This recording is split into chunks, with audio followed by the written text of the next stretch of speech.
বিদায় সাকিব আল হাসান, বিদায় বাংলার অলরাউন্ডার। আর দেখা হবে না লাল সবুজের ওই জার্সিতে। বিদায় দিতে চায় না মন, তবু বিদায় দিতে হয়। এই বিদায় শেষ বিদায় নয়, দেখা হবে আবার কোনো এক সময়। আপনাকে গোটা বাংলার মানুষ কখনো ভুলতে পারবে না, আপনার অবদান কখনো বাংলার মানুষ ভুলতে পারবে না। বাংলাদেশের 18 কোটি মানুষের হৃদয়ের স্পন্দন আপনি।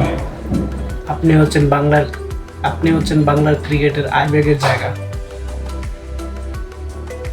আপনার কথা কখনো বাংলার মানুষ বলতে পারবে না।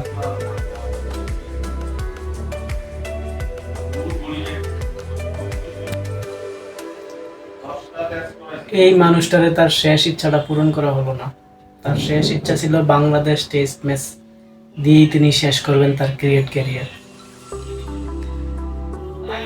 যেখানে বাংলাদেশের মানুষ তাকে সম্মান দেয় নাই, সম্মান দিতে জানে না, সেখানে ভারতের সুপারস্টার বিরাট কোহলি তার নিজের ব্যাট দিয়ে তাকে সম্মাননা জানিয়েছেন, এবং বাংলাদেশের সাংবাদিক এবং বাইরের দেশের যারা সাংবাদিক ছিল তারা কিন্তু সাকিব আল হাসানকে ঠিকই সম্মাননা দিচ্ছে, সম্মাননা জানাইছে।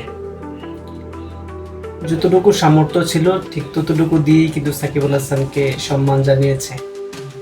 এই সম্মানটা জানানোর কথা ছিল বাংলাদেশের মানুষ, এই সম্মানটা জানানোর কথা ছিল বাংলাদেশ ক্রিকেট বোর্ড, কিন্তু সেখান থেকে তার কোনো রেসপন্স আসে নাই।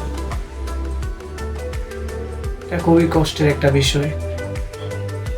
যাই হোক বস, আপনাকে কখনো ভুলবে না, আপনাকে মনে রাখবো সারা জীবন। আপনার রিপ্রেজেন্ট আসবে না, এখনো আসে নাই, আসবেও না। আপনার শূন্যতাকে পূরণ করতে পারবে না। ফেরত জানাই বস, আপনাকে ভালো থাকবেন, ফ্যামিলি পরিবার প্রিয়জনদেরকে নিয়ে সবসময় ভালো থাকবেন।